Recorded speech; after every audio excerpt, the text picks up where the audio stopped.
And it is 1 minute past 3. So let's start as we mean to go on and begin our first seminar for the Narrative, Culture and Community Research Centre series of this year. I'm super happy to welcome Donald Nordberg, who is an Associate Professor of Corporate Governance and Strategy here at BU, who's going to talk about the potential roles for philosophy in the novel of ideas this afternoon. Donald, over to you.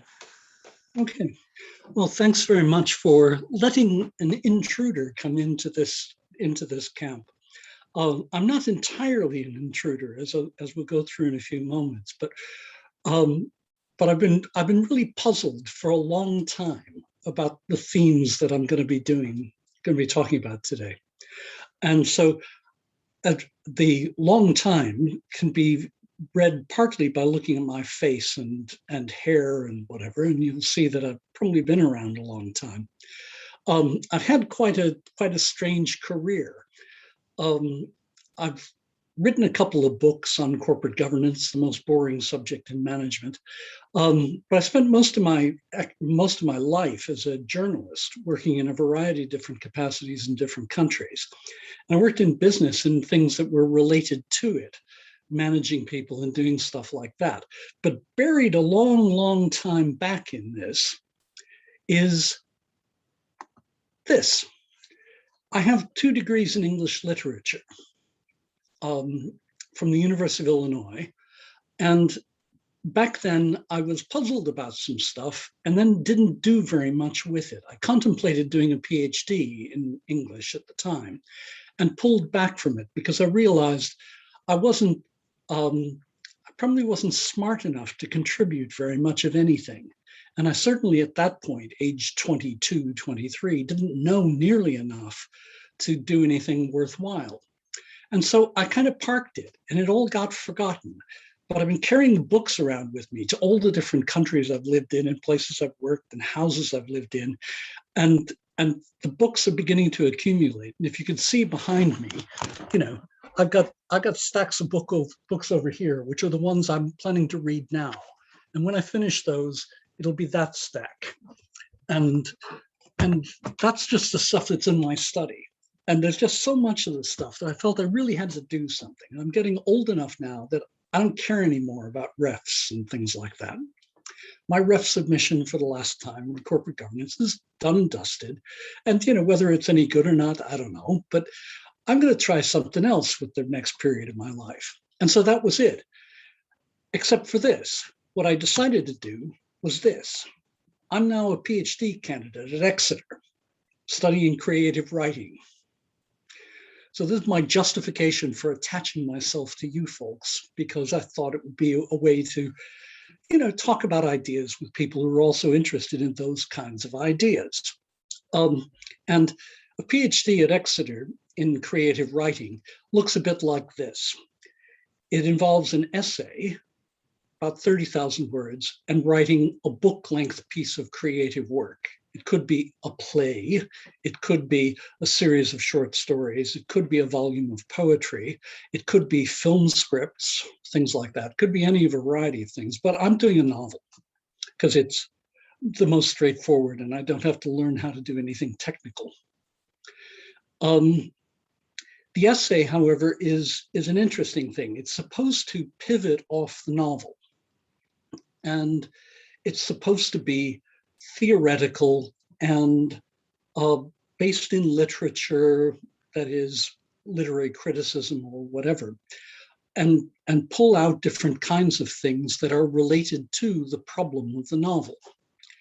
The problem I'm looking at is this question of ideas in fiction or fiction and ideas. And I've been absorbing an awful lot of fiction that has a kind of philosophical edge to it. And so I wanted to take a look at that.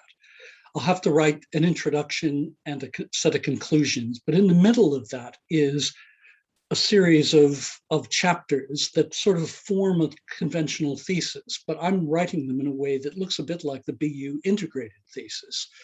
I've done the first chapter already, category choice in creative writing, looking at plot-led versus character-led categories. categories that are often referred to as genre literary, and categories that are regarded as philosophical or psychological by different components of the value chain. This was published earlier this year in the journal New Writing, which is a creative writing scholarly journal published by Palgrave Springer Group. The second one is the one we're going to talk about today. And then the third one is going to take some of the analytic frameworks that I'm developing through heuristics and biases and exploitation and exploration to analyze works of fiction. So do direct literary criticism of a couple of novels at least.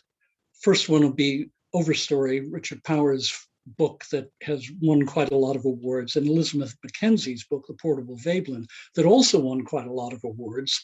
And they're both contemporary things, and they both do things very, very differently, but they're both absorbed with ideas. And they represent, in a way, the kind of puzzle I'm looking at.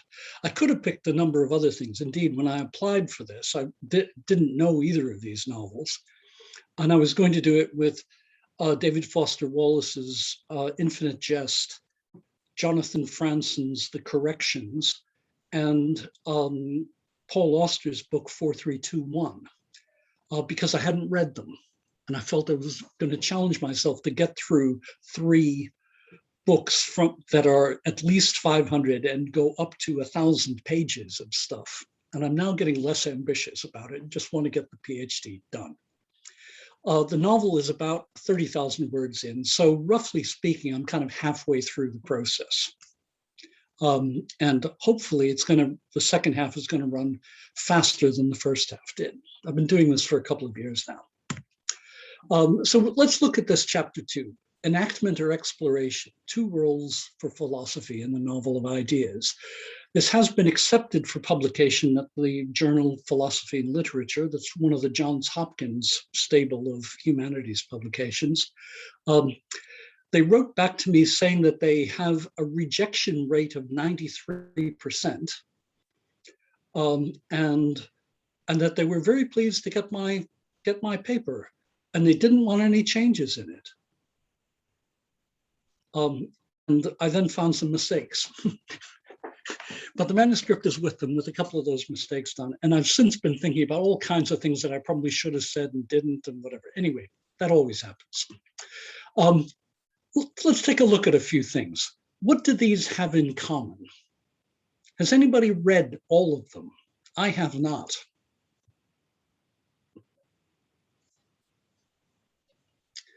Middlemarch, War and Peace, Oliver Twist, and Germinal. Those are all novels that are written in the second half of the 19th century. They deal with social problems in society that arise through some combination of the decline of the aristocracy as a hegemonic power, the rise of industrialization, the urbanization of society, the growth of a kind of middle class and arising out of those technological developments and the disruptions that take place with them. So they have those things in common. What about Animal Farm and the Fountainhead? These are political novels in the middle of the 20th century, early middle of the 20th century. That deal with bits of political reasoning and political systems and set philosophically a kind of puzzle of how do you reconcile, or how can you find superiority in the tension between individualism and collectivism, or between the individual and the state. And then you got 2 science fiction things, one from the late 19th century and the other one from the later middle part of the 20th century. And these things are dealing with other sorts of issues. The thing is, these have all been identified by critics and theorists as being novels of ideas. They're all labeled this way. And yet there are probably 3 pretty clear subcategories of these things that are different from each other. And so that's the puzzle I want to look at. What are those things together? And then, what do you do with this? Anybody know this book? You're nodding, Julia. Can you unmute yourself and tell me what you know about it? I've got it. I haven't ever finished it. So it's a kind of abstract metaphor about characters that can only see in particular numbers of dimensions. Yeah, it's imagining a two-dimensional world. And this is arising partly out of a change in the scientific philosophic approach that comes with the growing recognition, and this predates Einstein's original thought experiments of one and two-dimensional worlds. And yet somebody's already playing around with this in novel form. It flattens the characters literally into two dimensions. It's written by someone called A Square. He's actually Edmund Abbott, but he's A Square is what he publishes under, flattening the characterization. And that raises a question about what happens with these things called novels of ideas. We'll come back to that in a little bit. What about these books? What do they have in common?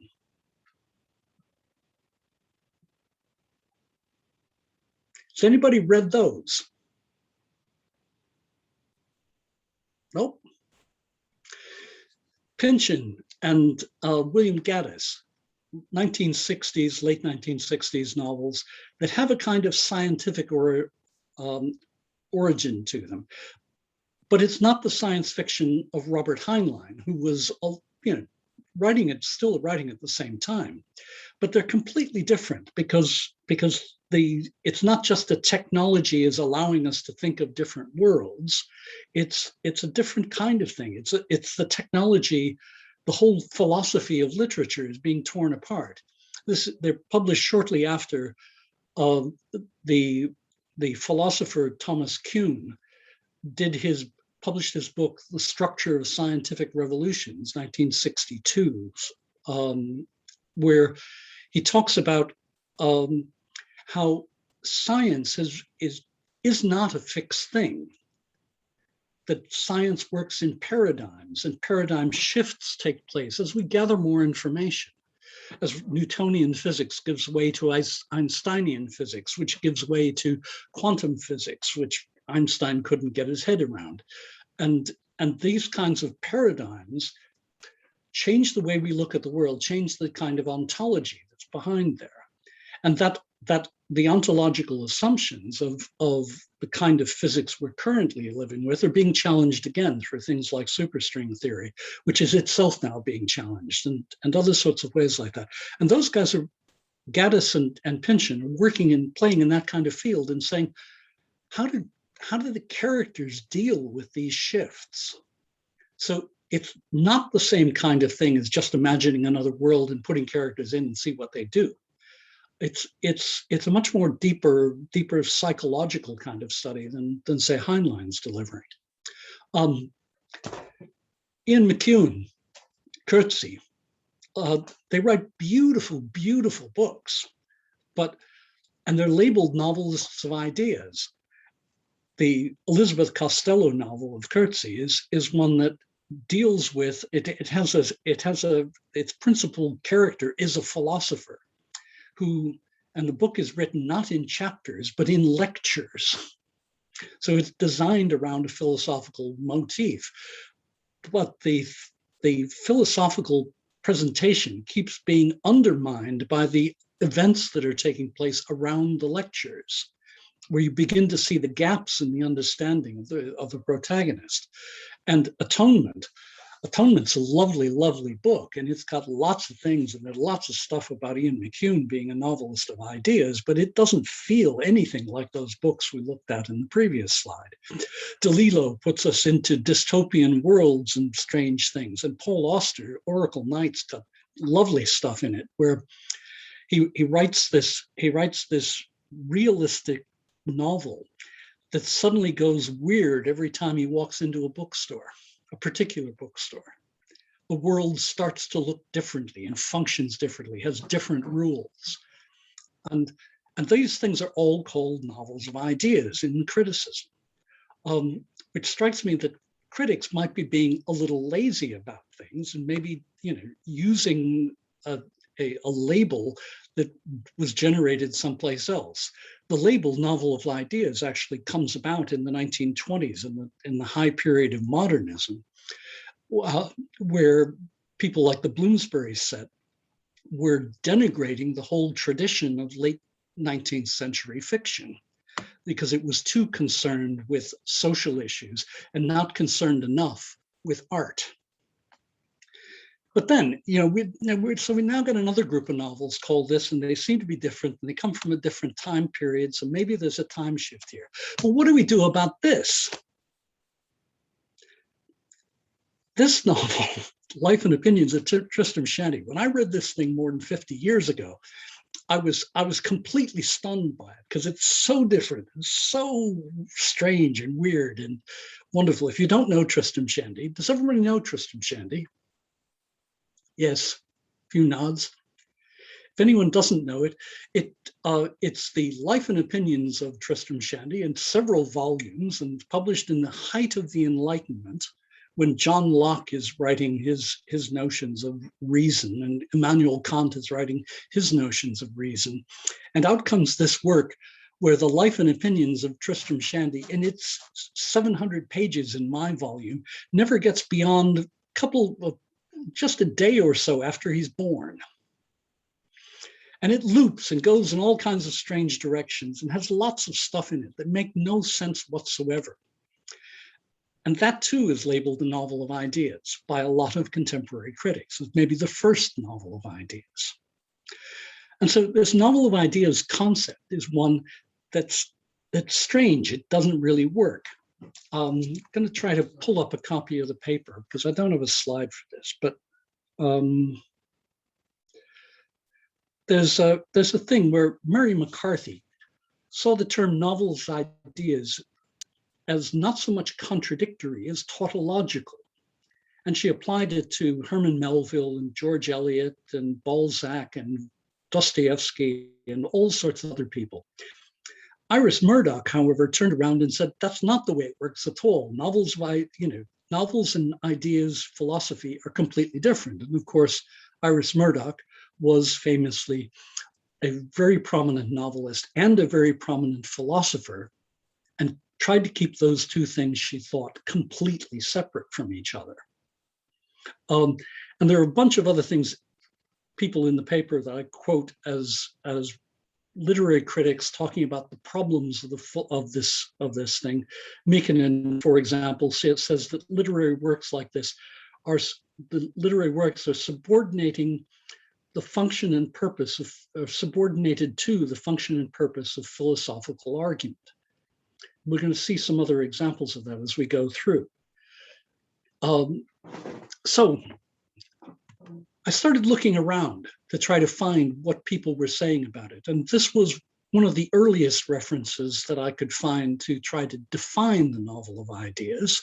That's largely, I suspect, because a lot of the stuff prior to 1955 has not been digitized and isn't really searchable as easily as possible. Hoffman defines the concept starting with the negative. It's not a novel that incidentally illustrates idea, but one in which it uses them in default of characterization or other qualities of traditional narrative. That is, the in default of characterization is that it prioritizes ideas over character. It prioritizes them maybe even over plot. In the 1999 edition of the Penguin Dictionary of Literary Terms, Cudden and Preston define it this way. It's a vague category of fiction. Conversation, intellectual discussion, debate predominate, plot, narrative, emotional conflict, psychological depth, and characterization are all deliberately limited. And he attributes this to, as an exemplar of it, Aldous Huxley's work, and in particular focuses on point counterpoint. So I went to point counterpoint, took a look at that. What did he say in point counterpoint? Well, Huxley puts this in the mouths of his protagonist, who is a writer named Quarles. And Quarles says in the middle of the novel of ideas, the character of each personage must be implied as far as possible in the ideas of which he is mouthpiece. That is, it's not a person, it's a personage, and that personage is a spokesperson for something else. Insofar as theories or rationalizations of sentiments, instincts, dispositions of soul, this is feasible. But the chief defect of the novel of ideas is that you have to write about people who have ideas. And Quarles, being quarrelsome, didn't think there were very many people around like that, only himself. So we see this in some of the more literary theoretical writing, that this issue comes up, which on one hand wants to praise the novel of ideas for something, but other people who are demonizing it as being a problem case. Matthew LeMahieu has written a couple of book chapters about the novel of ideas. It's difficult, in fact, in recording this in things like reference database, because he's got two papers, one in 2015, one in 2019, that have exactly the same title. So, but anyway, this is a 2015 one, which is a more broader conceptual thing. And I'm focused on one aspect of McEwen from that paper, where he talks about how Judith Seaboyer, another critic that identifies this as novels of ideas, talks about Ian McEwen's work as novels of ideas, but then calls them darkly Gothic or speculative or ghost realist or espionage thrillers. And then she also describes his work as contemporary realism, an idea that's often opposed to the novel of ideas. And novels of ideas are not realistic in a lot of other depictions.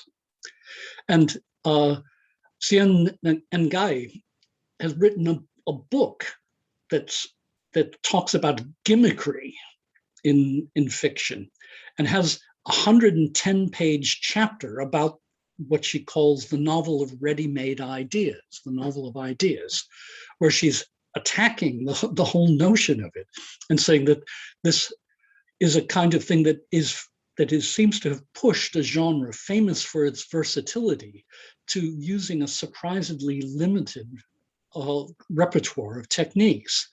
Other critics talk about how novels of ideas are things that are done with flat characterizations, flat like Flatland, and that all the verisimilitude and things that one sees in other kinds of fiction are just drowned out in this. And so I was left with a puzzle. Hannah, how can we explain this? How can we turn this into something that we can talk about? How do we take this vague category and make sense of the category and make sense of the works within it? And that's what I set out to do, looking, as I said, not at the novels, but at the criticism of the novels. So this is a literature-based, a journal-based, book chapter-based study, rather than a study of novels. It's a study of criticism. And how do they do this? And I went sort of groping around in the background. You've seen my biography. I've done an awful lot of things in my many years since I studied literature. And so I came across something as I was thinking through this and looking at repeatedly at this critical work, and thought this applies to something I know about, which is a thing in psychology that's also represented in lots of other fields. I came across it first in studying entrepreneurship, but it talks about how do we learn. There's a big educational side of this, and say how do people learn? And it says there's a real dilemma between exploiting the ideas we know and exploring for new ideas, and that tension manifests itself in the fact that people have limited attention. And if they devote their attention to one thing, they can't attend to other things at the same time. And indeed, they might have a predilection to do one or the other as the form of learning. they take on. And it's sometimes described a bit like this. Exploitation is to search in more detail for the range of what you already understand. So go more deeply into a subject. Or exploration, to widen the scope of things that you're looking at. And that you come to a fork in the road and you have to do one or the other. You can't do both. You can't do both at the same time. And it's sometimes described like this, that in childhood, little kids are learning because they don't know very much. Everything is an exploration, everything they're finding out about. In the teenage years, it still oscillates back really quickly between the two, but in a much more concentrated kind of fashion. But it's still flipping around. This is identity formation. And once you get to adulthood, it settles down and there's much less exploration and much more exploitation. Indeed, a lot of what we talk about in terms of the need for people to attend to higher education, people to come back to education, to have lifelong learning, is to break out of this cycle of continuing to do only the things you do. Now, I've never been guilty of going down the route of exploitation. I'm an expert in nothing at all. You can probably tell that from my CV too. But it seemed to me that this is only part of the story. However, this part of the story has evidence in fMRI scanning, where you see that the work of exploitation affects completely different parts of the brain from the work of exploitation, and that the switch between them means you got to turn off bits of your brain and turn on other bits of your brain, which is not a particularly easy thing to do. And that's what the real scans look like. They are activating completely different parts of our mental space. And that leads me on to a sort of notion of how might this work out? How can I use any of this to understand this problem of the novel of ideas? Readers are people who attend to something. So the experience of reading is trying to find something in it. You can find something you already know, and you can find something you don't know. You widen your perspective sometimes through reading. And in writing, it seems to me that that's probably also the case.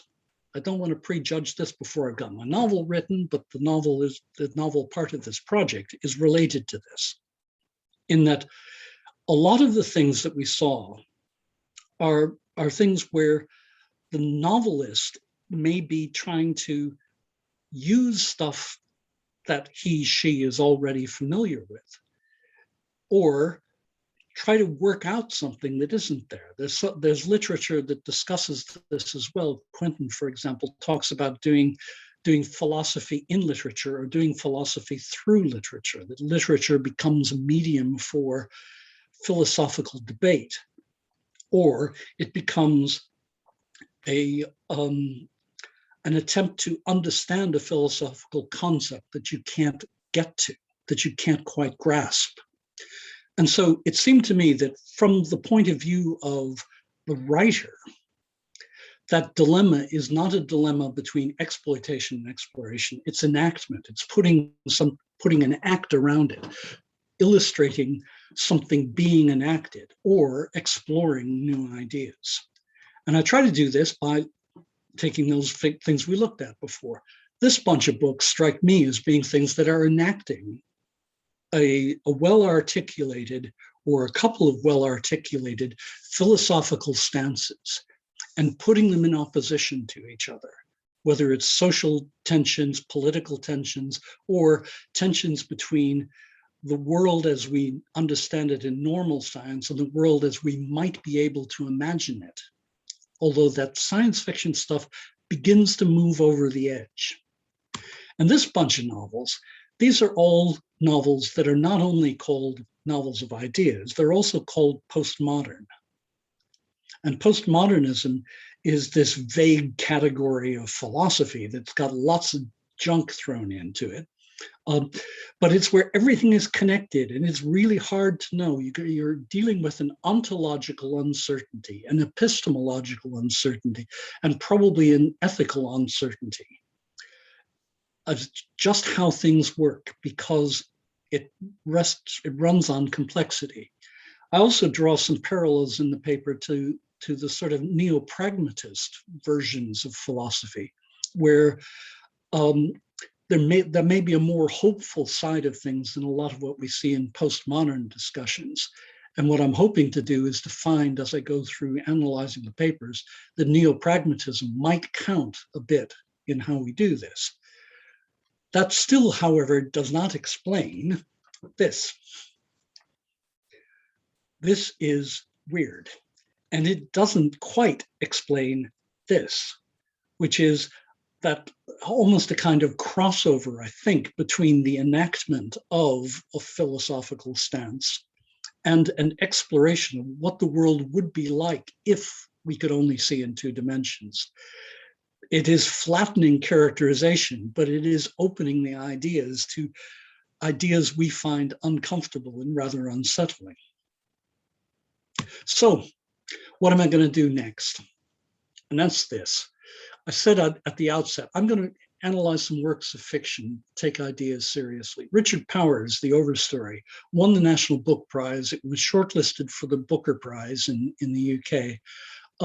And it's one that President Obama, being interviewed by a guy who runs a podcast series on the New York Times website, said that Overstory had changed how he thought about the earth. And so this is a deeply political book. Like The Overstory, The Portable Veblen is set in the West Coast of the United States. Both of them have links to Stanford University. They're both concerned with trees and forestry. But Mackenzie's book has this thing where she enacts the wrong word. She plays around with an idea that's in William James's book on pragmatism, where they raises an ontological puzzle. Sees a squirrel on a tree. And when he sees it, the squirrel runs to the other side of the tree. So he walks around the tree to see if he can see the squirrel again. But the squirrel is always ahead of him, always on the other side of the tree. And he walks all the way around the tree through 360 degrees. Has he been all the way around, seen all the way around the squirrel? Has he been all the way around the squirrel or not? You can have two different interpretations of that. One, that he has physically, in a two-dimensional world viewed from the top, he has been all the way around the squirrel, because the squirrel has always been inside the circle that he has circumnavigated.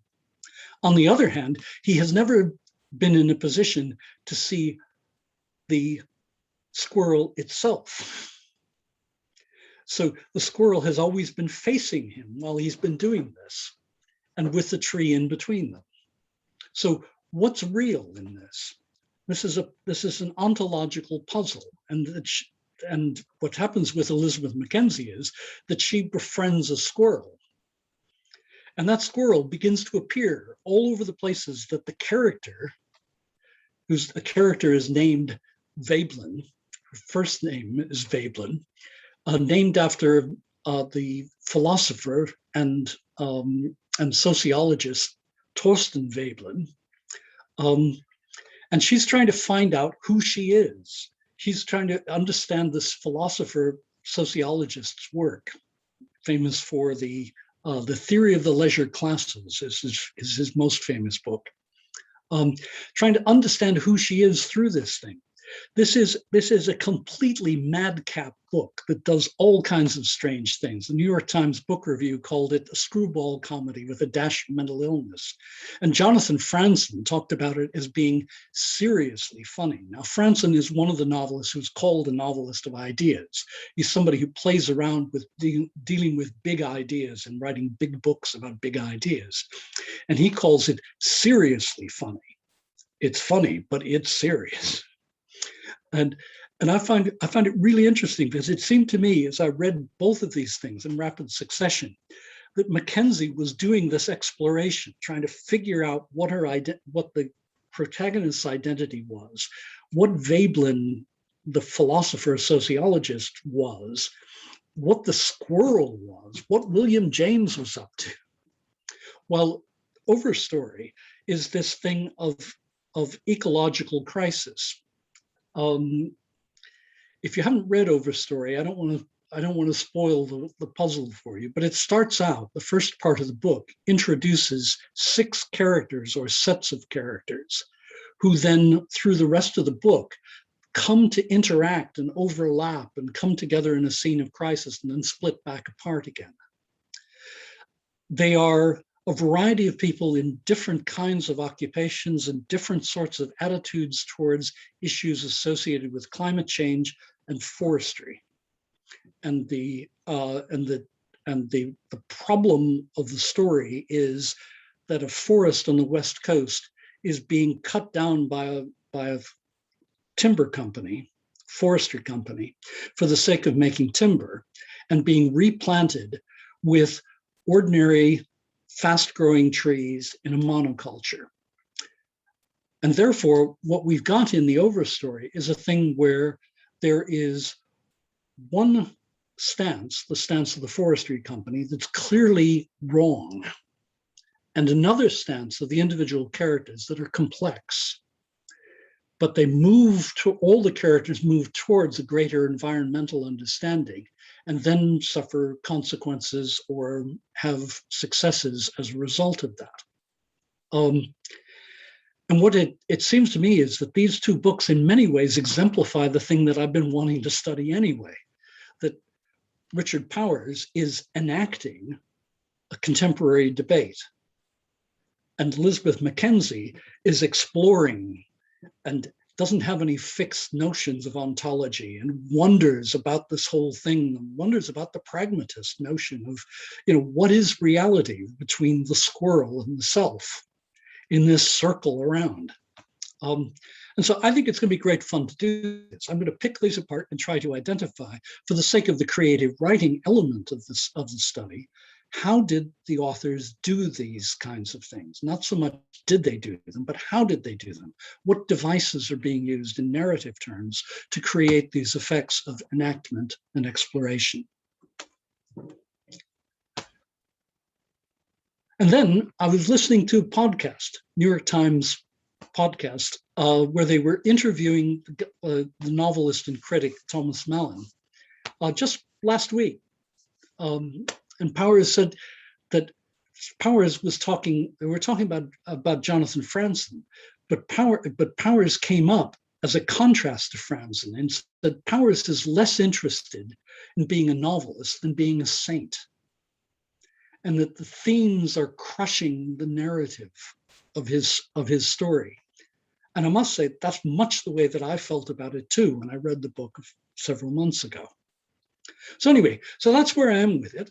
I'm about halfway through the essay stuff. I'm about halfway through the novel, and I'm about halfway through the degree, I guess.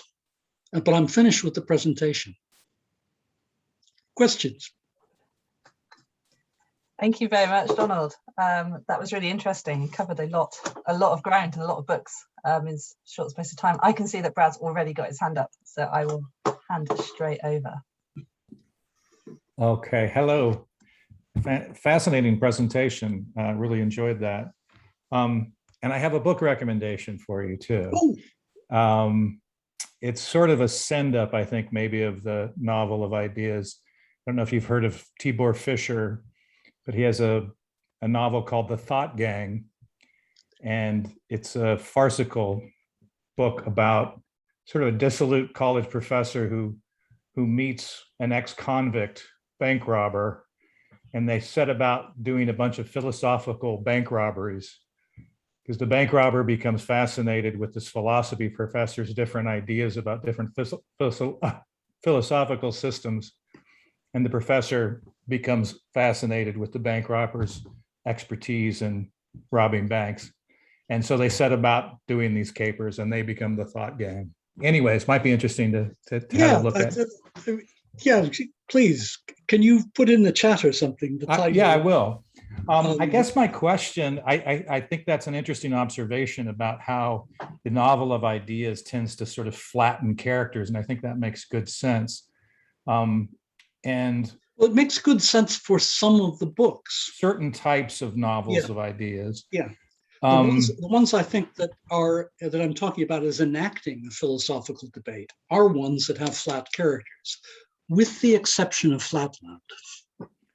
Right. So you could certainly have a story like King Lear that might deal with big ideas, but then might have a character that has more dimensionality and more of an arc.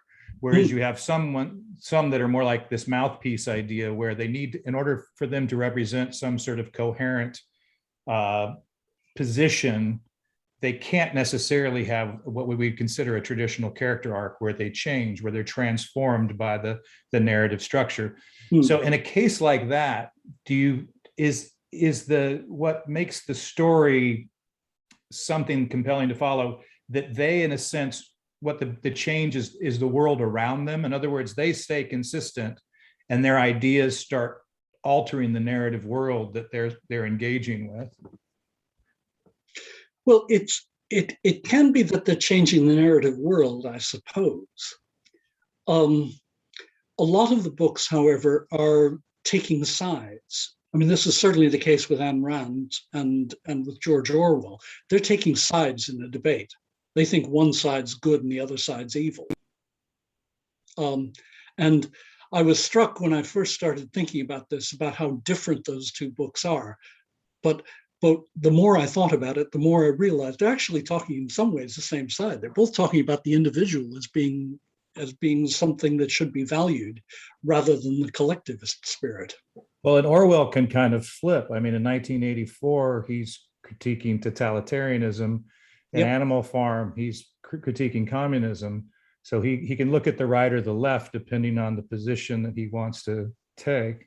Yeah, but in both cases, it's the individual against the collective, and the individual wins, and that, which is very much Ayn Rand's position as well in Fountainhead and Atlas Shrugged. The individual is the thing of value, and the collective is the thing to be fought against. Right. And so that character in the Fountainhead, Howard, I can't think of the name, but he doesn't necessarily, he's an extraordinary individual navigating through this world, trying not to be beaten down by it. And it's really about how people respond to his brilliance rather than him being transformed by that experience of going through the story. Yeah. He's a very flat character. Yes. I mean, he's a Nietzschean superhero with Nietzsche's philosophy flattened. None of the subtlety in Nietzsche's own writings are appearing in Rand's version of it. Interesting. Yeah. We got any more questions? Trevor, hi.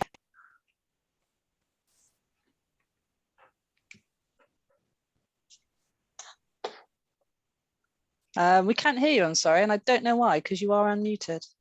I can't hear you anyway.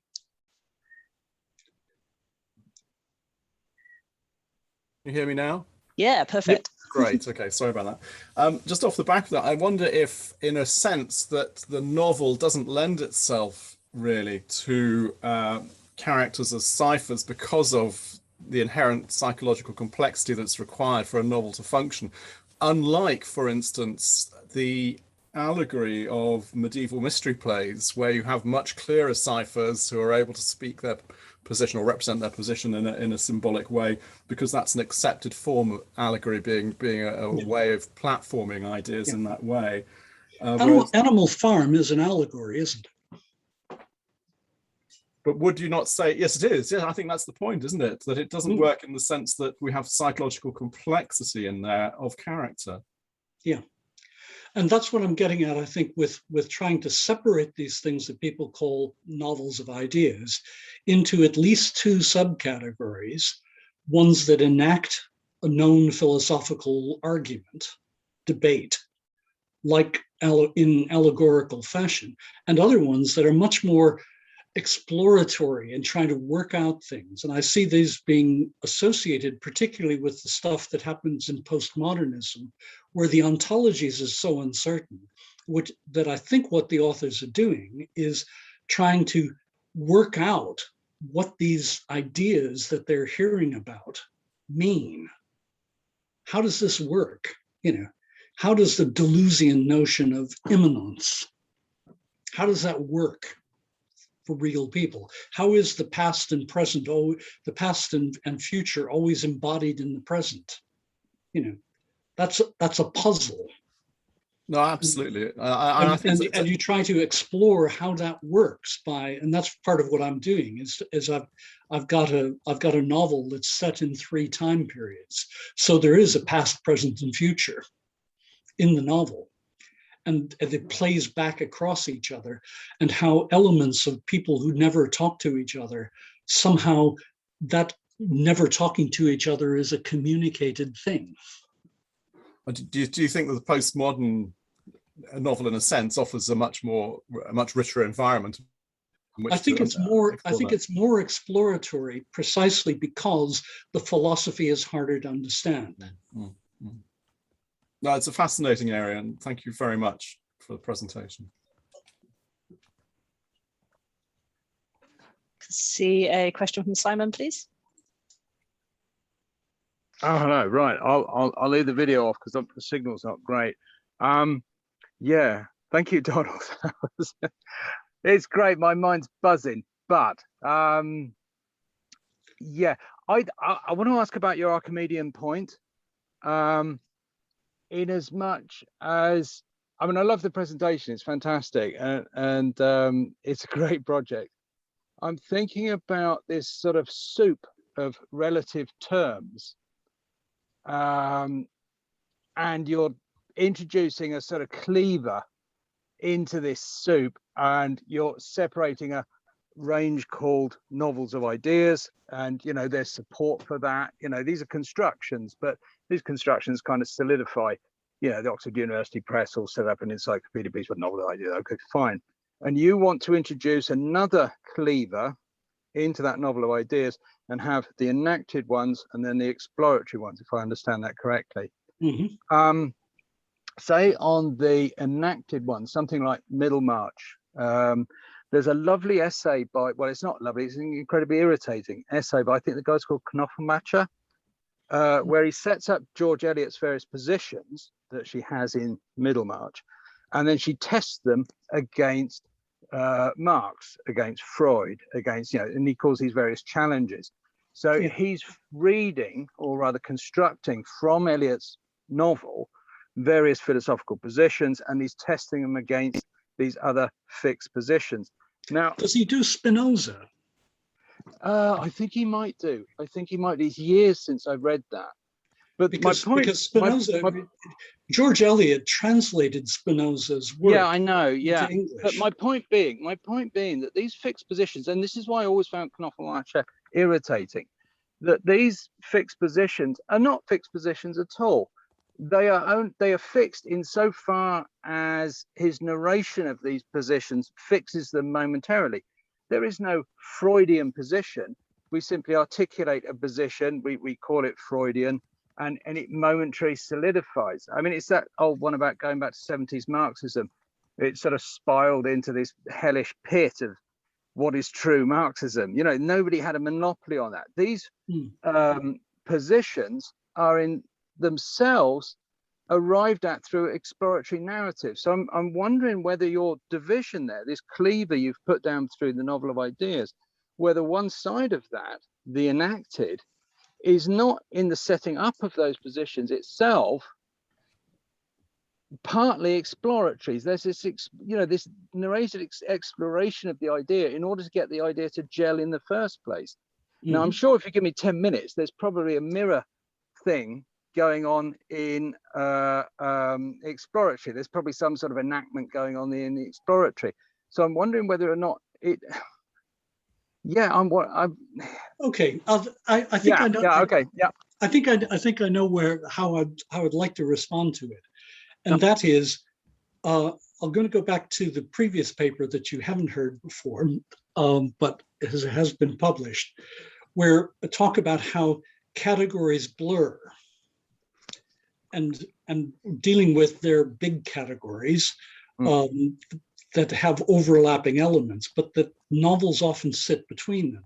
And the novel is this very strange medium that it is infinitely stretchable.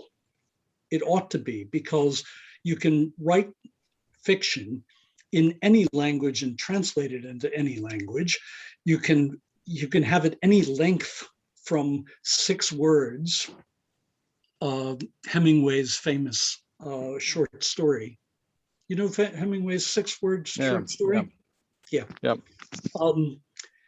To any length, to thousands of pages, multiple volumes, trilogies, and things like this.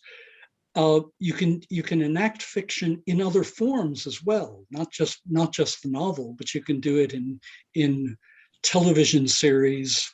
I'm in the middle of the 2nd series of Deadwind at the moment on Netflix, and you can do all kinds of things with it. And yet, the way people talk about this is as though there are categories that are fixed: literary fiction versus genre fiction, plot-led versus character-led, philosophical versus psychological. And there are things that break this down. One of the things about it is that what you're doing by creating categories is creating heuristics.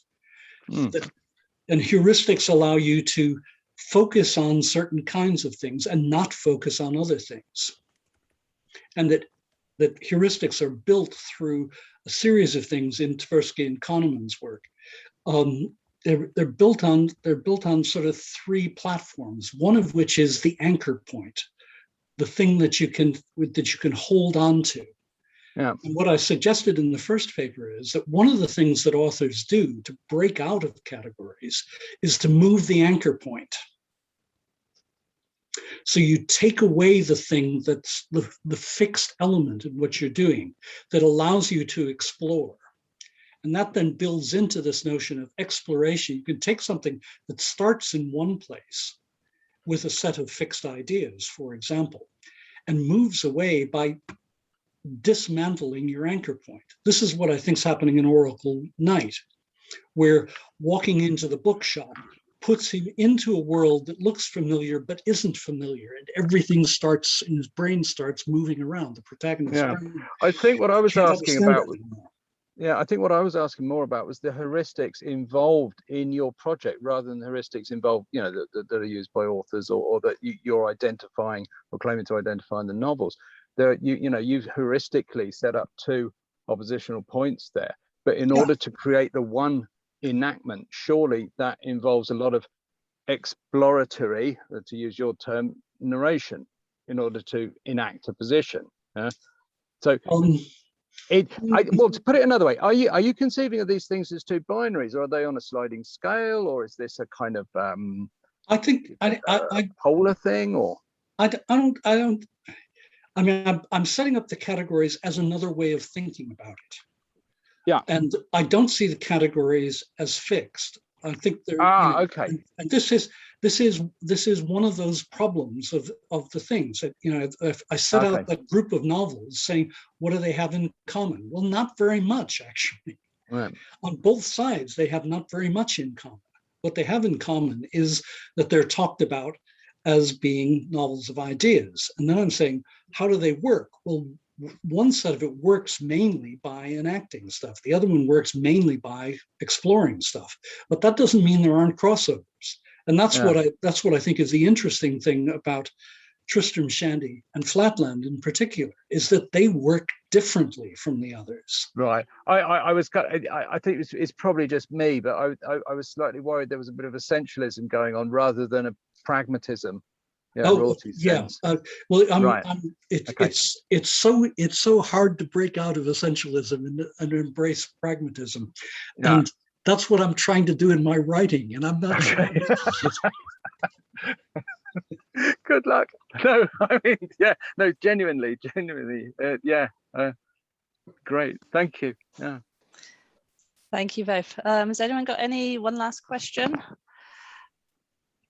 I had a chair's question, I suppose, that feeds on a little bit from all the talk of blurring boundaries and so on, which was really just to do, Donald, with how satisfied are you with the definitions of the novel ideas that you've found so far?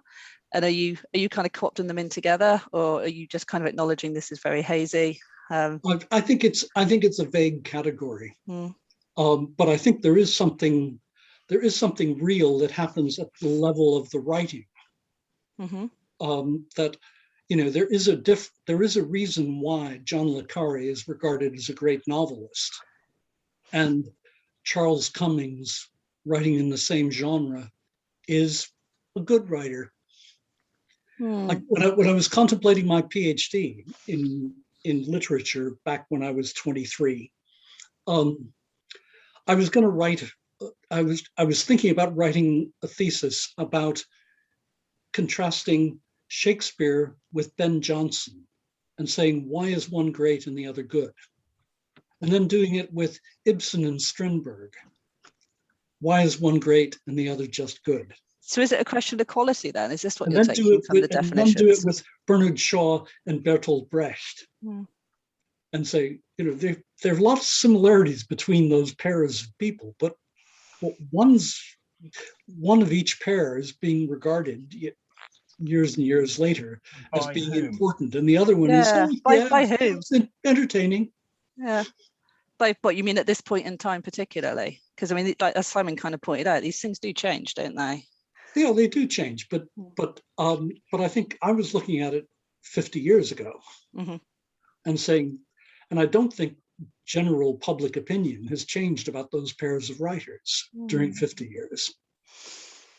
I think the idea of attaching, which is double the length of the time with respect to Bertolt Brecht and George Bernard Shaw. It's double the length of time that it was when I was first looking at the puzzle.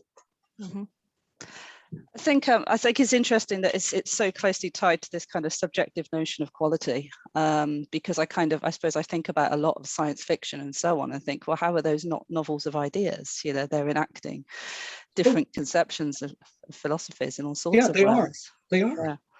And they're often, science fiction is one of the categories of things that's often referred to as novels of ideas. But some of those novels of ideas move out of it. That's why I picked Heinlein rather than picking some of the other science fiction writers, or picked H.G. Wells for this presentation. Is that they're more on the boundary that moves out of that mechanical thing of stuff just happening, because it's not a machine that's working in either one of them. There are real characters in Heinlein. There are real characters in Time Machine, facing real puzzles that happens to be puzzles that are instigated by a change in the philosophy of science of the period. Okay. Can I just chip in on Julia's point there? You talked about, Brecht and Bernard Shaw, or Ibsen and Spinoza. Sorry, Strindberg, yeah.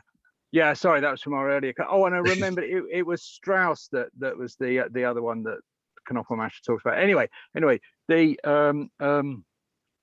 Ibsen, Strindberg, those kind of things. You're saying that the jury has more or less come to the same conclusion, for 900 years. But I'd really questioned that in terms of, what jury? You said early on that this project was a project about criticism. That jury is not that, it's the jury assembled by that critical heritage. And sure, that critical heritage is not going to waver very much in its judgment, but that critical heritage is you know, it's been radically diminished over the years, over that last century. And it's been joined by many other voices. Well, you know, well, how that. narrow I mean, a project is this? No, how narrow a project is this in terms of its response to a sort of body of criticism? Yeah, it's what about the other discourses that would come up with very different kind of categories, if you like? Yeah, there might. I'm not saying my categories are the only right ones. That would be very unpragmatic of me. Yeah. I'm just saying they may be useful. Yeah. Okay. Yeah. Help us to see something. Yeah. No, that's true. That's true. Yeah. But in terms of that general opinion, yes, there is an institutionalization of things that happens through the creation of English departments that then begin to standardize things and standardize opinion. But during the time of criticism that I've been writing about, you had new criticism replacing the old criticism in the 1950s and 60s. You had when I was an undergraduate, Northrop Frye was the focal point of everything that happened, and then Harold Bloom came along, and now everybody's trashing Harold Bloom, and so it is possible to get different kinds of critical notions appearing in different if you will, what's the right word? But I think that, I mean, especially since the 80s and 90s, there's been so many sort of emerging, ways of dealing and criticizing literature that I think have actually genuinely redrawn some of those hierarchies of value, if you like. Sure, and I think that's certainly the case. But I don't get the sense that people have come to the view that Ben Jonson is considerably better than Shakespeare. Okay. Yeah. or that Strindberg is generally better than Ibsen. That there may be people out there who don't rate either, and that would be a completely different perspective. That's true, but I don't know very many of those either. I think I'm going to have to call it. I'm ever so sorry because it is after 4 o'clock. But thank you, Donald. It was a really interesting paper and a great sounding project. So thank you for sharing it with us now.